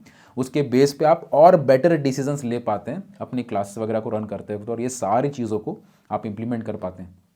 अच्छा, एक कमाल की बात मैं आपको और शेयर करता हूँ। जब एड्स हम रन करते हैं, स्पेशली जब आप एक ऑफलाइन क्लास रन करते हो, आप ऑफलाइन अपनी आर्ट की क्लास रन करते हो, तो ये एड्स उस समय और भी ज़्यादा पावरफुल हो जाते हैं। ऑनलाइन तो चलो पावरफुल हैं कि हम इतने लोगों तक पहुंच पा रहे हैं, लेकिन अगर मैं यहाँ ऑफलाइन एक ड्राइंग की क्लास रन करता हूँ या अपने कोई मंडाला डिज़ाइनिंग टैटू कुछ भी अपनी क्लास रन करता हूँ और मैं एड्स इसी के 10 किलोमीटर के रेडियस में सिर्फ रन करूँ, ओके, तो एड्स की पावर और बढ़ जाती है। क्यों? क्योंकि कम लोग हैं इसी जगह, इसी स्पॉट के लिए हम ऐड रन कर रहे हैं, तो हम दूर दूर से लोग नहीं चाहिए, हमें आसपास के लोग तक ही ऐड पहुंचानी है, तो कम लोग हैं, तो हम कम बजट के अंदर बहुत सारे लोगों तक रीच आउट कर पाते हैं एंड उनको ईजीली कुछ ना कुछ हम अपॉर्चुनिटी दे के, इंसेंटिव दे के, ऑफर दे के हम उनको वॉक इन के लिए कन्वर्ट कर सकते हैं कि आप एक बार हमारे क्लासेस में, हमारी वर्कशॉप में आओ करके। तो ऑटोमेटिकली लोगों को आपके वर्कशॉप के बारे में पता चलेगा, जहाँ पे आप अपनी क्लासेस वगैरह रन करते हो, उस स्पॉट के बारे में पता चलना शुरू हो जाता है एंड बहुत कम टाइम में आपका ऑफलाइन मार्केट बहुत ज़्यादा स्ट्रांगली मार्केटिंग हो जाती है। तो ऑफलाइन वर्ल्ड के लिए तो फेसबुक एड्स, मेटा एड्स वरदान की तरह है, ओके। तो ये चीज़ों को इस्तेमाल करना, ये चीज़ों को सीखना बहुत ज़्यादा आपके इस बिजनेस ग्रोथ में बहुत हेल्प कर देगा। अगली मिस्टेक है making short term bond. Maximum जितने भी आर्ट क्लास रन करने वाले लोग हैं जो अपनी आर्ट की टीचिंग दे रहे हैं, प्रॉब्लम ये होती है कि आप शॉर्ट टर्म बॉन्ड पे वर्क कर रहे हैं। शॉर्ट टर्म बॉन्ड यानी कि हाँ, आपने ड्राइंग पेंटिंग की फ़ोटोज़ डाली, आपने कुछ टाइम तक इंस्टाग्राम, फेसबुक, सोशल मीडिया इस्तेमाल किया, उसके बाद आपने प्रमोशंस करने तुरंत शुरू कर दिए कि हाँ मेरी वर्कशॉप होने वाली है, हाँ मेरा ये ऑनलाइन आर्ट का कोर्स है, हाँ मेरा यहाँ पे हमारी ये वाली वर्कशॉप होने वाली है, इसमें इतना डिस्काउंट है, इसकी इतनी प्राइस है, इसका इतना ऑफर है। ये सब करने से कुछ नहीं होगा, आपको लॉन्ग टर्म बॉन्ड पे काम करना पड़ेगा। और शॉर्ट टर्म में अर्निंग करना अगर आपका थॉट है ना, तो आप थोड़ा बहुत अर्निंग कर भी लेंगे जस्ट बिकॉज आपका आर्ट स्किल अच्छा है, आपकी नॉलेज अच्छी है, और आपको शुरू में जो लोग आपसे कनेक्ट हुए हैं वो आपसे बहुत ज़्यादा कनेक्टेड हैं, तो वो लोग आपको पे भी कर देंगे और शॉर्ट टर्म में अर्निंग हो भी जाएगी। लेकिन लॉन्ग टर्म में आपको प्रॉब्लम आएगी जब आपका ये थॉट प्रोसेस नहीं होगा कि मुझे लॉन्ग टर्म रिलेशनशिप बिल्डअप करना है, शॉर्ट टर्म बॉन्डिंग नहीं बनानी है। दोनों में बहुत फ़र्क आ जाता है। आप खुद सोच के देखिए, आपने पहले ही मान लिया कि हाँ ये इंसान है, इससे मैं ज़्यादा बातचीत नहीं करूँगा, शॉर्ट टर्म बॉन्डिंग ठीक है, इससे ज़्यादा दोस्ती निभानी नहीं है मेरे को, ठीक है, तो आप उस हिसाब से उसको ट्रीट करेंगे। लेकिन आपने बोला कि यार ये पर्सन तो लाइफ पार्टनर है, इससे तो मुझे शादी करनी है, अगर आपका ये थॉट है, तो उसको आप अलग वे में ट्रीट करेंगे। वहाँ पे आप हर एक चीज़ को समझेंगे, उसकी जो भी प्रॉब्लम हो उसको सॉल्व करने का ट्राई करेंगे। पर जो शॉर्ट टर्म का इंसान है, आप बोलोगे ठीक है यार, प्रॉब्लम तेरी प्रॉब्लम तू अपना समझ, लेकिन जिसके साथ आप लॉन्ग टर्म के हिसाब से बॉन्ड बना रहे हैं, जिसके साथ आपकी डीपर बॉन्डिंग है, जिसके साथ आपकी दोस्ती बहुत गहरी है, आप वहाँ पे प्रॉब्लम सॉल्व करने के साथ, अच्छी बुरी सिचुएशन में आप उसका साथ देते हैं, कनेक्टेड रहते हैं। तो अगर आपको बिजनेस के लेवल पे ग्रो करना है, तो आपको समझना पड़ेगा जितने भी लोग आपसे कनेक्टेड हैं, वो एक आपको उनके साथ लॉन्ग टर्म बॉन्ड बनाने पे फोकस करना है। वो आपसे आज कनेक्ट हुए हैं, आप उनको वैल्यू देते रहेंगे, आप उनको बीच बीच में कुछ सेशंस वगैरह देते रहेंगे, आप उनको कुछ चीज़ें आपके पास आई हैं, मान लो आपका एक किसी टॉपिक के ऊपर आपकी अच्छी खासी नॉलेज आई है, नॉलेज आपने गेन करी है, आपको लगता है ये टॉपिक मैं अपनी जितने भी कम्युनिटी के अंदर मेंबर्स हैं उनको दे सकता हूँ या दे सकती हूँ, आप उनको देते हैं। ये नहीं सोचते कि हर समय उनसे पैसे चार्ज करने, आप बहुत सारे ऐसे फ्री के वैल्यूज़, फ्री के बेनिफिट्स, बहुत चीज़ें ऐसी शेयर करते हैं सो दैट, और वो भी इसलिए नहीं कि हाँ बाद में चार्ज करेंगे, बाद में पैसे तो लेना ही है, वो सब सोच के नहीं, एक्चुअल में आप जेन्युइनली ये सोच के शेयर करते हैं कि हाँ इनको कनेक्टेड रखना है, इनको जोड़ के चलना है, इनको साथ में लेके चलना है। अकेले कोई भी जंग नहीं जीत सकते आप, ये तो ऑब्वियस सी बात है। तो लॉन्ग टर्म बॉन्ड के लिए ये सारी चीज़ें आपको करनी ज़रूरी है कि आप उनको एक बेटर फीलिंग दे सकें। उन्होंने आप पे ट्रस्ट किया है या आपको पे करा है, कभी भी आपसे कनेक्ट हुए हैं, तो आपका रिस्पॉन्सिबिलिटी बनता है कि आप उनको बीच बीच में कुछ ऐसी चीज़ें ला के दे सकें, कुछ और बेनिफिट्स प्रोवाइड कर सकें, कुछ एक एक्सक्लूसिव कुछ एक्सेस दे सकें जो ऑटोमेटिकली उनको आपसे और डीपर बॉन्डिंग बनाने में हेल्प कर पाएगा। इससे आपका फॉलोअप प्रोसेस भी बहुत स्ट्रांग होता है। फॉलोअप यानी कि कई बार लोग जैसे आपको पे कर देते हैं, कई लोग पे नहीं किए, लेकिन ऐसा भी होता है कि जो लोग आपको आज पे नहीं किए हैं, हो सकता है वो 2 साल बाद आपकी क्लास ज्वाइन कर लें या 3 साल बाद आपसे कनेक्ट हो जाएं। तो ये फॉलोअप प्रोसेस में भी बहुत स्ट्रांग हेल्प करता है कि आप उन लोगों को छोड़ नहीं देते हैं जिन्होंने आपको पे नहीं किया या आपकी क्लास में नहीं आए या आपसे जुड़े नहीं हैं। आप सबको वैल्यू देते हैं एंड ऑटोमेटिकली लॉन्गर टर्म में लोग आपसे कनेक्टेड भी रहते हैं और आप फाइनेंशियली भी ग्रोथ, अपनी अर्निंग वाइज भी काफ़ी ज़्यादा ग्रोथ आपको मिल पाती है। ऑल्सो सेल्स प्रोसेस बहुत स्ट्रांग हो पाता है। जब किसी के साथ आपकी लॉन्गर बॉन्डिंग रहती है, लंबे समय तक आप किसी के साथ कनेक्टेड रहते हैं और उस लंबे समय में आपने उनको बहुत वैल्यू दी हुई है, तो आपको बहुत ज़्यादा किसी को सेल करते वक्त मुश्किलें नहीं आती हैं। एग्जाम्पल के तौर पे ये मैं अपनी टीम को समझा भी रहा था कुछ टाइम पहले कि जब हम कोई चीज़ सेल करते हैं तो सेल करते समय अगर आप अच्छे हो सेल्स में, तो सेल्स में सेलिंग का पार्ट ही सबसे कम होता है। जो सबसे ज़्यादा सेल कर रहा है वो मतलब खराब सेल कर रहा है। जो कम सेल कर रहा है लेकिन बॉन्डिंग उसकी अच्छी है, तो वो एक असली इंसान है, असली पर्सन है। एग्जाम्पल मैं आपको देता हूँ। मान लो मुझे एक मूवी जानी है, वो मूवी बहुत अच्छी है, वो मुझे पता है कि बहुत अच्छी है, ठीक है। अब मैं दो पर्सन को अप्रोच करता हूँ। एक पर्सन वो जिसको मैं 1 महीने से जानता हूँ, जो मुझे भी ठीक ठाक जानता है, मैं भी उसको ठीक ठाक जानता हूँ। मैं उसको बोलूँगा कि एक मूवी चल रहा हूँ, एक मूवी आने वाली है, ये मूवी में जाएंगे। उसके हाँ बोलने के चांसेस ज़्यादा हैं या उस व्यक्ति के हाँ बोलने के चांसेस है जो मुझसे कई साल से कनेक्टेड है, जिसके साथ मैंने ऑलरेडी कई बार मूवीज़ देखी हुई हैं और हमारे मूवीज़ का टेस्ट सेम है। उसको पता है कि अगर मैं कोई मूवी बोल रहा हूँ, रेकमेंड कर रहा हूँ, तो वो मूवी अच्छी होगी, इसका चांसेस 99% है। और मैं दोनों को अगर अप्रोच करूँ तो ऑब्वियस सी बात है ये सेकंड पर्सन जल्दी तुरंत हाँ बोलेगा, बिना ये सोचे समझे कि हाँ ये पता नहीं सही मूवी रेकमेंड कर भी रहा है कि नहीं कर रहा है, पता नहीं ये मूवी जाऊँगा अच्छा होगा भी कि नहीं, ये सब नहीं, उसको पता है, सब कुछ क्लियर है। तो यहाँ पे मुझे अपना ये थॉट उस पर्सन को सेल करने के लिए ज़्यादा एफर्ट नहीं डालना पड़ा। वैसे ही जब आप अपनी क्लासेस रन करते हैं, अपनी वर्कशॉप वगैरह कुछ भी रन करते हैं, आप अगर इस बात पे बहुत मेहनत कर रहे हैं कि मेरी वर्कशॉप है, इसको लोग ले लें, इसमें आ जाएं, मेरी क्लासेस में लोग आ जाएं, मेरे क्लासेस को लोग ज्वाइन कर लें, तो आपका एफर्ट होना चाहिए बॉन्ड बनाने पे, ना कि उसको सेल करने पे। नो डाउट सेलिंग का पार्ट आएगा, लेकिन उसका सबसे बड़ा हिस्सा कि आपका सेलिंग कितना स्ट्रांग है वो इस बात पे निर्भर करता है कि आपने जेन्युइनली पहले कितना बॉन्ड बनाया है, कितना स्ट्रेंथ के साथ उनको वैल्यू दी है, कितनी ज़्यादा उनको हेल्प करी हुई है, कितने ज़्यादा उनके साथ आपने कनेक्शन बनाया है। अब यहाँ पे देखो असली डिफरेंस कहाँ पे आता है, इस बात को समझना। मैं किसी की मदद कर रहा हूँ और मैं किसी की मदद करने का दिखावा कर रहा हूँ। मैं किसी की मदद कर रहा हूँ, दूसरा मैं किसी की मदद करने का दिखावा कर रहा हूँ। इन दोनों में ज़मीन आसमान का फ़र्क है। मैं दिखावा कर सकता हूँ एक टाइम तक, बट उसके बाद मैं दिखावा नहीं कर पाऊँगा, या सामने वाला बेवकूफ़ नहीं है, उसको आँखों में दिख जाएगा, उसको आपकी बॉडी लैंग्वेज में दिख जाएगा, उसको आपके बिहेवियर में दिख जाएगा कि आप दिखावा कर रहे हैं।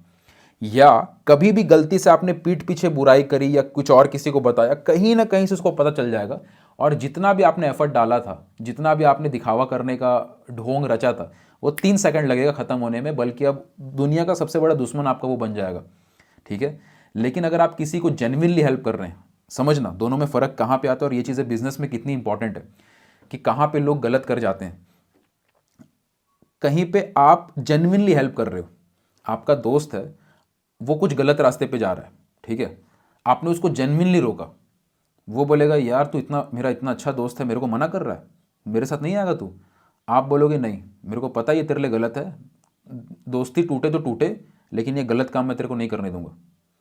वो हो सकता है एक बार के लिए आपसे चिढ़ जाए, गुस्सा हो जाए, छोड़ के चला जाए, लेकिन बाद में उसको रियलाइज़ होगा कि आप सही चीज़ समझा रहे थे, सही उसके भलाई के लिए बात कर रहे थे। ये सेम चीज़ हमारे साथ भी होती है। बचपन में कोई टीचर डांटते थे, मारते थे, हमें लगता था यार ये टीचर बुरे हैं, टीचर बदमाश हैं। बाद में लगता है, आज सोचते हैं तो लगता है कि अच्छा वो टीचर स्ट्रिक्ट थे। पेरेंट्स बचपन में स्ट्रिक्ट थे तो हमें लगता था बुरे थे, आज समझ में आता है अच्छा वो स्ट्रिक्ट थे।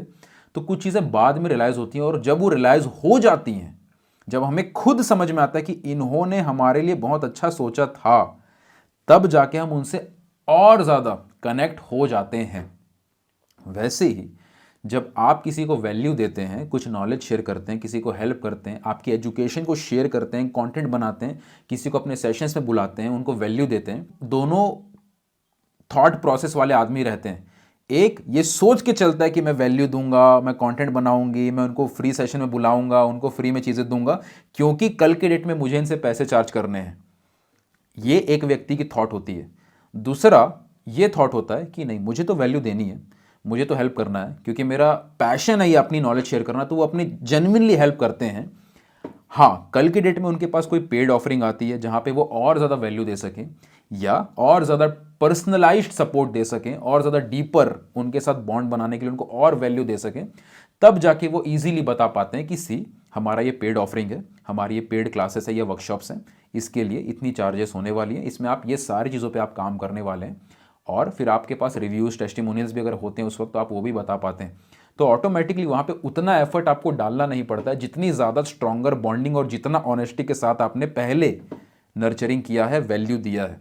तो इस पॉइंट को ध्यान रखिएगा। ये बहुत बहुत एक ना सटल पॉइंट है, लेकिन बहुत बार लोग वैल्यू देते समय पहले से दिमाग में रखते हैं कि हाँ वैल्यू हम दे रहे हैं क्योंकि हमें इनसे फ़ायदा उठाना है। फ़ायदा आपको मिल जाएगा अपने आप अगर आप जेन्युइनली चीज़ों को शेयर कर रहे हैं तो। क्लियर? तो ये एक बहुत इंपॉर्टेंट चीज़ है जो आपको समझनी है कि आपको लॉन्ग टर्म बॉन्ड बनाना है। और लॉन्ग टर्म बॉन्ड तभी बनता है किसी भी इंसान के साथ, लॉन्ग टर्म रिलेशनशिप तभी टिकती है जब आप ऑनेस्टली सामने वाले की भलाई के बारे में सोच रहे हैं।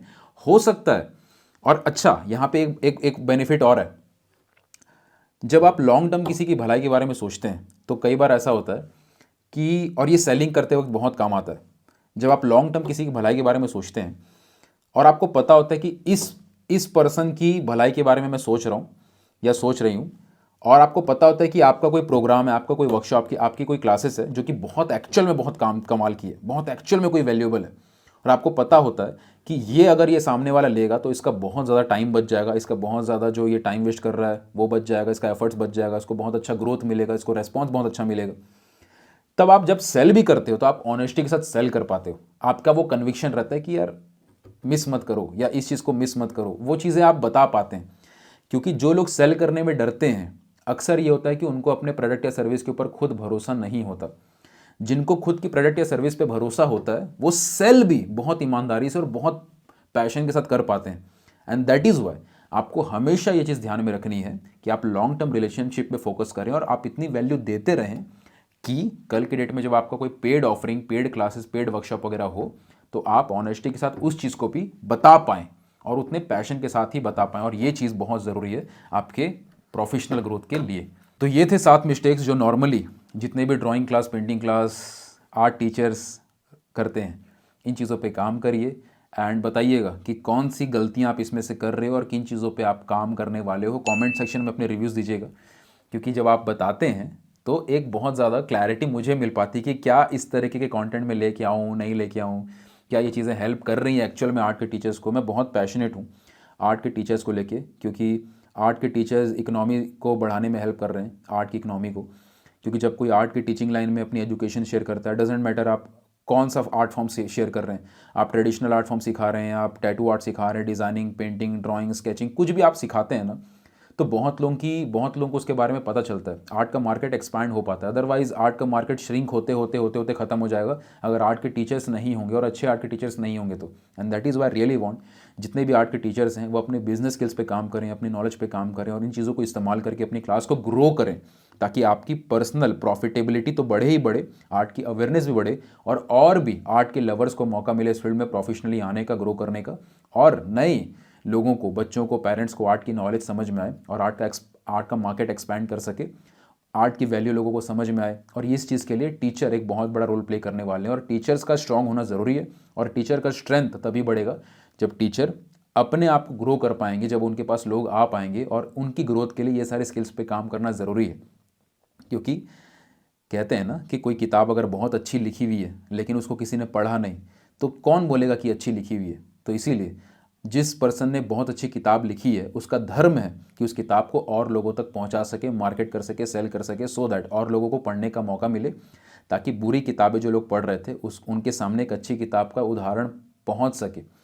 जब तक फालतू की घटिया मूवीज़ प्रमोट हो रही होंगी तब तक अच्छी मूवीज़ जो दब के ख़त्म हो जाती है, असली जो सिनेमाटोग्राफी है, जो स्क्रिप्ट्स हैं, वो पहुंचेंगे नहीं मार्केट तक।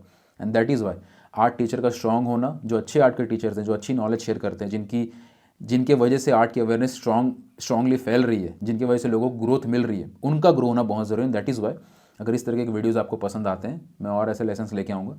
कमेंट में बताइएगा। ऑल्सो एक छोटा सा गिफ्ट मैं आपको और शेयर करना चाहता हूँ, 10% ऑफ 10% रूल। ये एक रूल है जो हम कभी भी मार्केटिंग वगैरह करते हैं तो फॉलो करते हैं। इसके ऊपर हमने एक सीरीज़ बनाई है, कैनवस टू कैश। ओके, एक सीरीज़ है छोटी सी, 1.5-2 घंटे की। इसके अंदर हमने और भी बिजनेस के पॉइंट्स कवर किए जो आपको एज एन आर्ट टीचर बहुत काम आएंगे। ये सीरीज़ कंप्लीटली फ्री हम शेयर कर रहे हैं सो दैट बिजनेस की नॉलेज हम और प्रोवाइड करवा सकें। इस वीडियो के नीचे आपको लिंक मिलेगा, वहाँ पे आपको कैनवस टू कैश सीरीज़ का भी लिंक मिलेगा, तो आप जाके वहाँ पे रजिस्टर कर सकते हैं। कंप्लीटली फ्री है और वो सारे पॉइंट्स जो वहाँ पे शेयर करे जाएँ, उनका भी नोट्स बना के अपने पास रख सकते हैं। मिलता हूँ मैं आपको आने वाले लेसन्स के अंदर। एक चीज़ और करिएगा, मेक श्योर करिएगा कि इस वीडियो को शेयर करें अगर आपको नॉलेजेबल लगा हो तो। कई सारे आर्ट के टीचर्स हैं, कई सारे हाउसवाइफ हैं जो अपने घर पे अपनी आर्ट क्लास रन कर रहे हैं, कई सारे ऐसे आर्ट के लवर्स हैं जो अपनी एकेडमी रन कर रहे हैं, कई सारे आर्ट के स्कूल्स के ओनर्स हैं, बहुत सारे लोग हैं जो अपनी आर्ट क्लास शुरू करने वाले हैं, अभी शुरू नहीं किया है बट करने वाले हैं। तो उनको ये सारे पॉइंट्स समझ आ सकें, इन चीज़ों पे वो काम कर सकें और अपना टाइम वेस्ट ना करें इधर उधर सोशल मीडिया को ज़बरदस्ती स्क्रॉल करते रहने में या बेकार के पार्टीज़ में और इधर उधर चीज़ों को लगाने से अच्छा इन स्किल्स पे इन्वेस्ट करें, अपनी लर्निंग पे इन्वेस्ट करें। इसलिए ये सारी नॉलेज को शेयर करना ज़रूरी है। एंड प्लीज़ ये नॉलेज अगर आपको अच्छी लगी हो तो शेयर करिएगा इस पूरे वीडियोस को, सो दैट और आर्ट टीचर्स की मदद हो सके। आप किसी और आर्ट टीचर को जानते हैं, कोई और आर्ट फॉर्म को सिखा रहे हैं, उन सब तक भी ये लेसन्स को शेयर करिएगा ताकि और ग्रोथ हो, इकोनॉमी की हमारी डेवलपमेंट हो, आर्ट की अवेयरनेस और बढ़ सके। इसी के साथ एवरीबडी मैं आप सबसे विदा लेता हूँ। Thank you so much for being here and giving your time to this entire video. Love art, live art.